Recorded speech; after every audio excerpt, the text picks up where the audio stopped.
Hello again to everyone. Thank you for joining us in one of our online services. My name is Andrew, one of the pastors of Victory.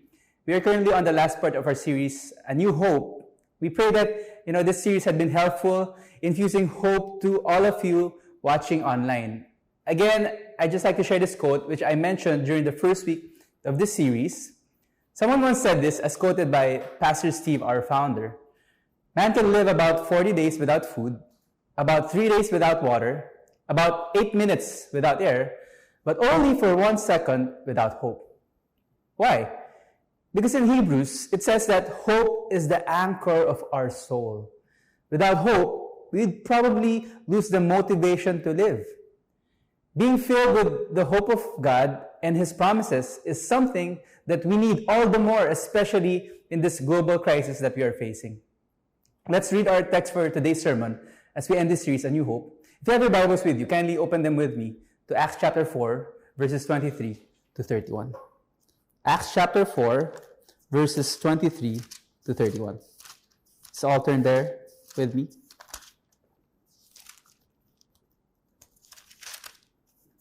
All right. It says here, when they were released, they went to their friends and reported what the chief priests and the elders had said to them. And when they heard it, they lifted their voices together to God and said, Sovereign Lord, who made the heaven and the earth and the sea and everything in them, who through the mouth of our father David, your servant, said by the Holy Spirit, why did the Gentiles rage and the peoples plot in vain? The kings of the earth set themselves, and the rulers were gathered together against the Lord and against His anointed. For truly in this city they were gathered together against your holy servant Jesus, whom you anointed, both Herod and Pontius Pilate, along with the Gentiles and the peoples of Israel, to do whatever your hand and your plan had predestined to take place. And now, Lord, look upon their threats and grant to your servants to continue to speak your word with all boldness, while you stretch out your hand to heal, and signs and wonders are performed through the name of your holy servant Jesus. And when they had prayed, the place in which they were gathered together was shaken, and they were all filled with the Holy Spirit, and continued to speak the word of God with boldness. Why don't we just take this time to pray? Father, again, thank you for gathering us online to hear the preaching of your word. We pray, Lord God, for Spirit-empowered boldness, Lord God, as we hear the sermon, Lord God. I pray, Lord God, that your Holy Spirit will just touch our hearts, Lord God. Fill us with so much hope, Lord God, overflowing hope, such that we will not be able to contain the hope that we have.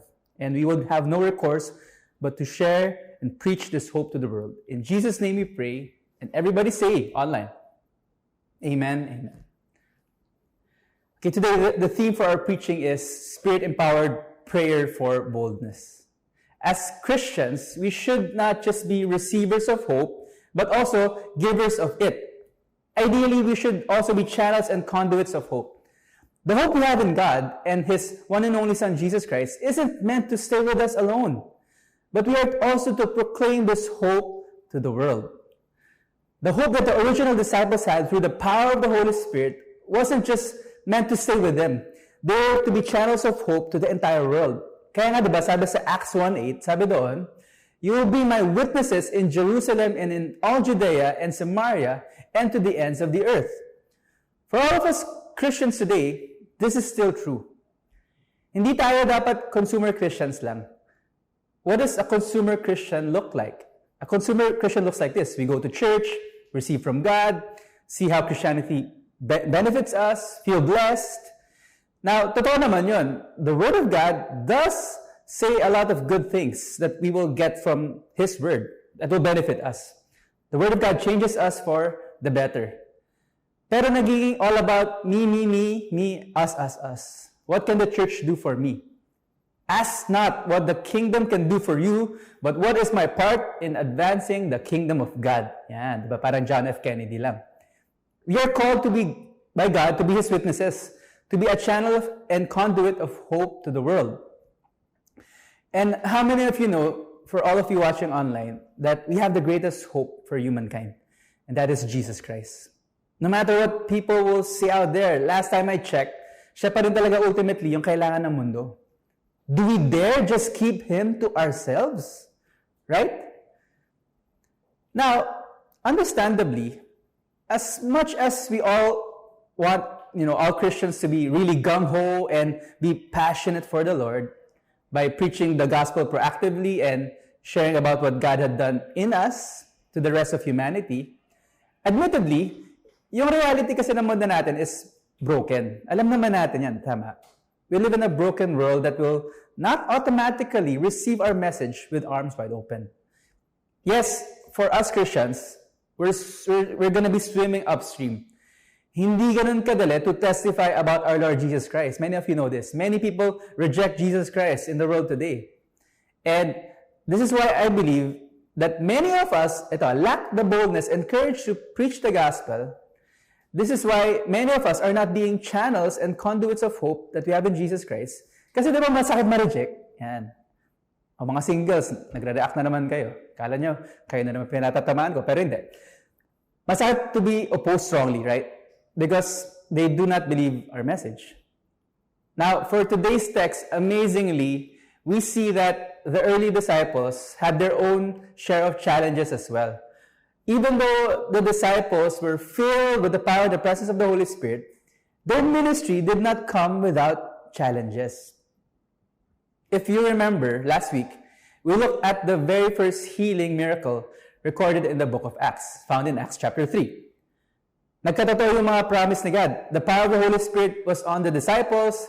The lame beggar got healed. Do you remember that? Peter preached the gospel, and many more got added to the church because of the healing miracle they saw and the gospel message that they heard. Then, all of a sudden, after that story, after our text from last week, Peter and John faced extreme opposition. To cut the long story short, in the first part of Acts chapter 4, this is the context and background for our text, this service. Peter and John displeased certain groups like the Sadducees, the rulers, the elders, the scribes, and the high priest. They questioned everything that they did. They asked Peter and John, by what power or by what name did you do this? Good thing is, Peter was again filled with the Holy Spirit. He preached about Jesus boldly to them. He also mentioned that there is no other name under heaven given among men by which we must be saved. Now, these groups who were against Peter and John know and understand that they cannot deny the miracle that had happened with the lame beggar from last week. Diba? We saw that last week. These groups opposed Peter and John again. And then they gave them a stern warning. They charged them not to speak or to teach at all in the name of Jesus. But, buti na lang, Peter and John didn't budge. They know in their heart that it's more important to listen to God than to men. After this, Peter and John were further threatened by these groups and continued to face strong opposition. The people opposing them at this point were caught in a dilemma. They wanted to punish Peter and John, but because of the miracle, they wanted to be careful. Because they were afraid of what was going to be the people's reaction. They were afraid of an uprising had they done something bad to Peter and to John. Now, that was the context and the background of the text that I mentioned, of the text that I read a while ago. We see that even though God had promised the Holy Spirit and that they have received power and that they will be witnesses to the ends of the earth, diba? That's the promise in Acts 1:8. This promise of God for the disciples will not come without opposition. The oppositions that Christians face in preaching the Word of God is, really nothing new. This had been happening already for many, many centuries. Now, after facing extreme opposition to the preaching of God's Word, what did Peter and John do after that? Was their faith quenched? Were they discouraged? Not sure. Because they were filled so much with the power of the Holy Spirit, right? Did they have fears? Probably. Could be. Whatever they were experiencing or feeling after facing that strong opposition in the first part of Acts chapter 4, it's very interesting to see from the text what they did afterwards and what helped them continue to be emboldened in preaching the Word of God. It says in the text that we read, in verse 23, when they were released, so released na sila ng mga groups of people na ino-oppose sila. Sabi sa text, they went to their friends and reported what the chief priests and the elders had said to them. Here, the good thing is that Peter and John had friends in the church to whom they can run to in times of trouble. How many of you know that it's hard to face strong opposition if you don't have anybody running the race with you in this life? Mahirap. One important thing that can really help us fight the good fight of faith in this Christian walk is if we run or walk alongside other people who have strong faith in Jesus Christ. Other people who pray with you, be in faith with you, encourage you, especially in running this Christian race when the going gets tough. For all of you watching this preaching message online, question, think about this. Do you have discipled Christian friends whom you can run to when opposition comes your way? I want you to think about that. Those opposition can come in various forms. They can be in a form of people in the world discouraging you from living your Christian walk, struggles against temptations, battles not against flesh and blood, or against the flesh within. Folks, mahirap kalabanin itong mga oppositions na yan, left on our own. Mahirap talaga. Yes, ultimately, we have faith in Jesus Christ and Him alone. And God will help us in times of trouble. But we have to understand that Jesus promised that the gates of Hades will not prevail against the church. The church is God's instrument in helping us navigate through tough times. And ano ba yung church? The church is the people. It's not a place or a building. It's not just a place where you go to every weekend just so you can say to God, ito I did my duty. In this season of global pandemic, watch na ako ng preaching online. It's not just about that. An important component of the church is the fellowship of the believers. When God adds you to the church, it means He's adding you to a group of other believers whom you can share life with. That means praying together, encouraging one another, correcting one another, together with other believers. For many of you watching online, question again, do you have those kinds of people in your life? People you can run to, people you can share life with, people ultimately who will help keep you strengthen your faith in Jesus Christ. And folks, I hope we will not make it an excuse na, kasi, Pastor, nasa pandemic ngayon wala masyadong physical gatherings, I can't meet with other Christians, or get to know others. Even in this season, did you know many of the people in church who want to stay connected, they make the effort to really build. Kahit online lang yan, for now. Kasi the exhortation for believers is not to give up meeting one another. Kahit virtual lang tayo for now. I hope this will not be an excuse for you to hibernate and isolate yourself from the church. We really have no excuse. If you're somehow new to the church, send us a message. Connect with the person who tagged you in this service so that you can watch it. Try to connect. Try to build. Because the Christianity is not just a personal faith, it's a communal one. Alam niyo, even in this season, madami nako-connect sa mga victory groups, right? And madami na one-to-one ngayon. It's not impossible. Baka kaya nahihirapan in this season is because you don't have any friends in church to help you navigate what you're going through right now. To help you navigate those oppositions, you really have to have friends, people in church whom you can walk and run with. Folks, we're called as Christians to be God's witnesses. God gave us the church community so we can persevere in our calling to be witnesses to the entire world, to be channels of hope. Now, question, basta ba nasa church community na tayo? Does that mean I'm okay? May kilala na naman ako, Pastor Is that sufficient?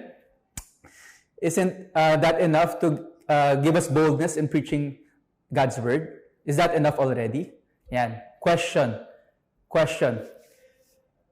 Minsan kasi yung church becomes just another social club where you meet people, build friendship, and do interesting things together. Folks, we're not just a place to build friendship and have fun. We do many more things as a church.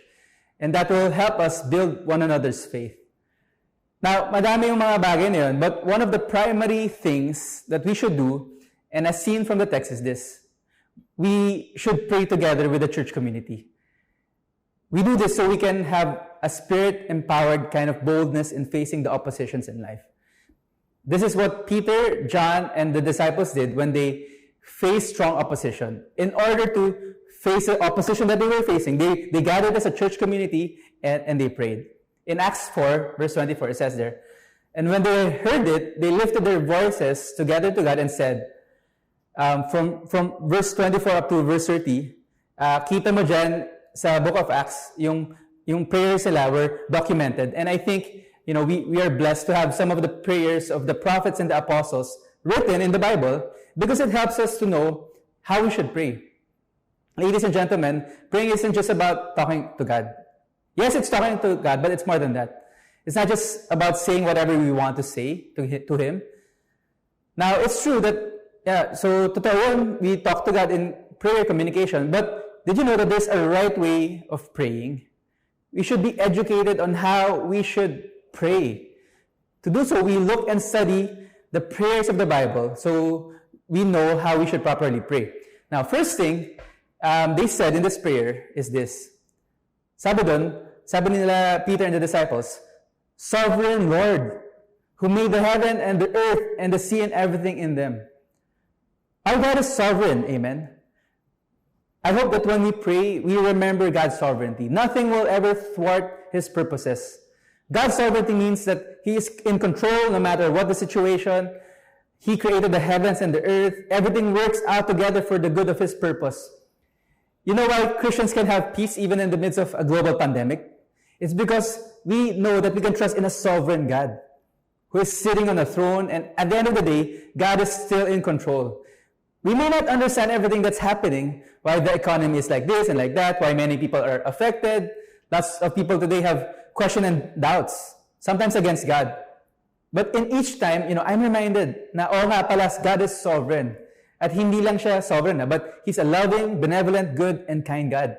I can be at peace knowing that God's purpose will still prevail no matter what, even though I don't fully understand what's going on. Folks, when people see us having that peace and confidence, even though as we go through life, I think people will wonder and be amazed. How can people like them have so much peace in their life, even with everything that's going on? I think it would be a wonderful opportunity for us to share the hope that we have. If we understand, grasp, and take to heart God's sovereignty, it will lead us to having peace in our lives. And people will see that. Now, continuing on with the prayer, in verses 25 to 27, the prayer of the believers, suddenly, they quote Psalm 2 from the Old Testament. It reads there, "Who through the mouth of our father David, your servant, and said by the Holy Spirit, why did the Gentiles rage and the peoples plot in vain? The kings of the earth set themselves and the rulers were gathered together against the Lord and against His anointed." Again, there will be opposition in this life. Even in the midst of God being sovereign and in control, the disciples understood that the oppositions will come, especially for believers and Christians. If even to the Lord and His anointed, yun yung sinabi nila sa prayer, Psalm 2, yun yung kinaquote nila, this was in reference to Jesus Christ, the Messiah, the Anointed One. Sinasabi doon, the principalities, the rulers of this world, gathered together and plotted in vain. They set themselves against God. If kay Jesus nga nangyari yun, how many of you know that as disciples of the Lord Jesus Christ, tayo rin walang takas dyan sa mga oppositions? In the disciples' prayer, they understood that the reality of facing opposition in this world, they acknowledged that before God, they didn't fool themselves into thinking that there will be no challenges in this world. They understood that as seen from the prayer. It will happen. Expect it. In verse 27, they recounted who were the people who gathered together and set themselves against the Messiah. Kasi yung Psalm 2 is a kind of like a prophetic psalm. Verse 27, it says there, "For truly in this city they were gathered together against your holy servant Jesus, whom you anointed both Herod and Pontius Pilate, along with the Gentiles and the peoples of Israel."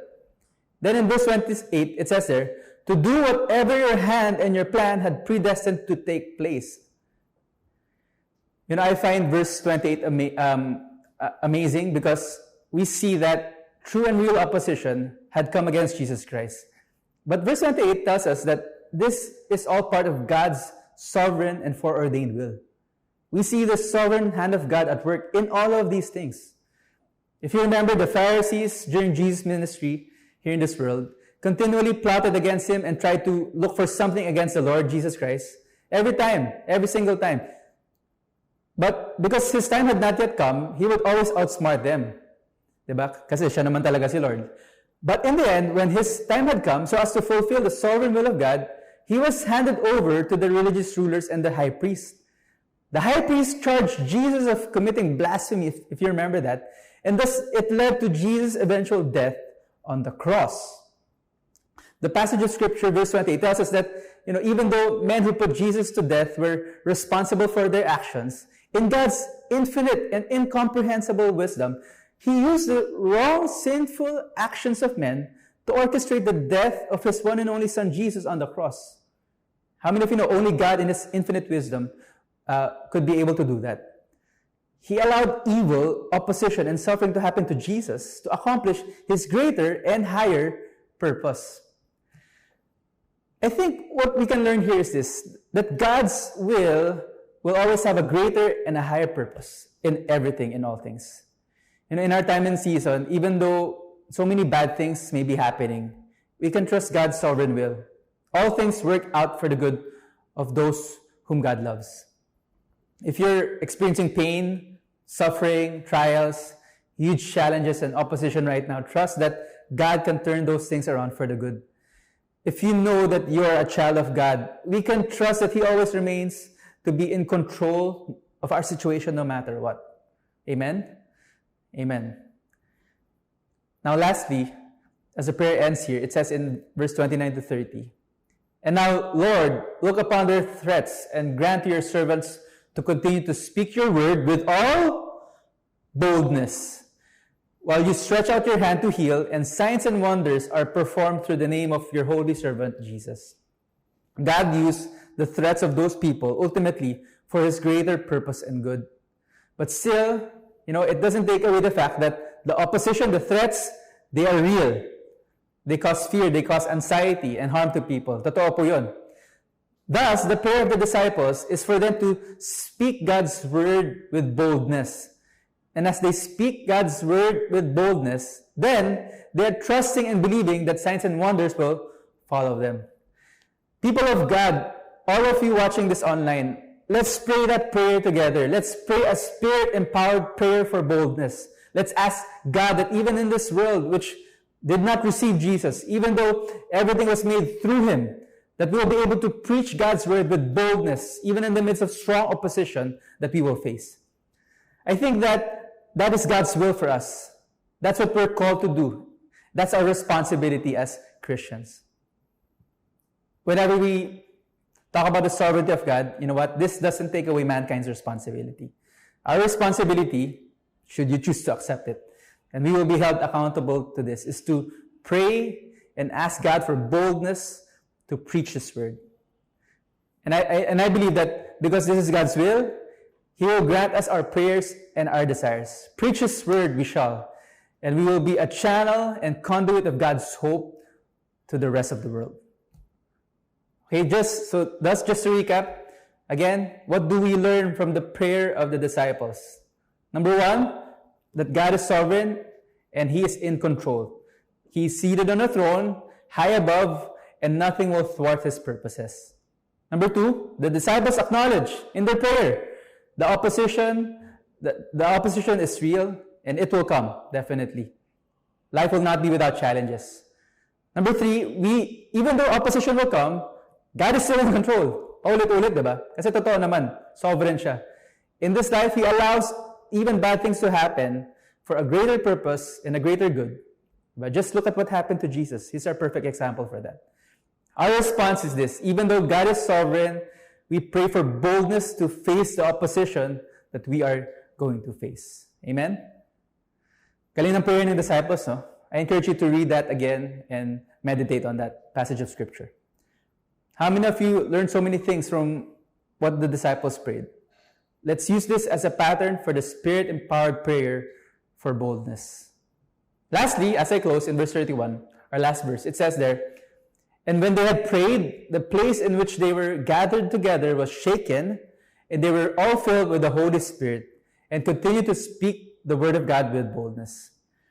Because they prayed together as a church community, the Holy Spirit came upon them, filled them, and continued to speak the word of God with all boldness.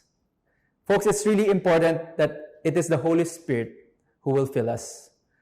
I believe one of the best ways to do this is to sow prayers. We have to sow our prayers. I think one of the best ways we can sow in the Spirit is to pray. In Galatians 6:8-9, it says there that the one who sows in the Spirit will from the Spirit reap eternal life. And in verse 9, it says there that we should not grow weary of doing good. And part of that is sowing in prayer. For in due season, we will reap if we do not give up. When we pray together as a church community and pray consistently, I believe that it will just take a matter of time for the Holy Spirit to fill us up so that we'll continue to speak the word of God with all boldness. This is going to be the result. When we do so, when all Christians do so, I believe that in our fallen world, we will slowly but surely recover the hope that we have in God. We will gain a new hope. Our world will gain a new hope. We will be born again to a living hope. The only hope in this world that's worth living and dying for. Folks, again, as Christians, we are not just receivers of hope, but ideally, we should also be channels and givers and conduits of hope. This is possible with the power that the Holy Spirit will give us. Amen? Amen. Let me just pray for you. And, after we pray, I'm going to ask again the music team to lead us in a time of worship so that, we can just ask the Spirit to fill us up. So let's just pray. Lord, thank you, God, for the preaching of your word. Thank you, Lord God, for the prayer of the disciples, Lord God, in the book of Acts. Thank you because we learn from them, Lord God. We learn what to pray for so that we can have boldness. We thank you for your sovereignty. We understand that you're in control. And because of that, we will have peace in this life. We will rest in your grace, Lord God. Maraming salamat, Father, that even though many of us face strong opposition, Lord God, even in this season, we can have confidence and boldness, Lord God, to preach your word, to minister your word, Lord God, to a dying world, Lord God, that needs to hear the only true hope that can save us, Lord God, from all our sins. So thank you, God. Thank you, Lord, for the preaching of your word. I pray for everyone watching this online. Give us Spirit-empowered boldness, Lord God, so that we can go to the world and preach your word. In Jesus' name we pray. Amen and amen. Why don't we just take this time to worship?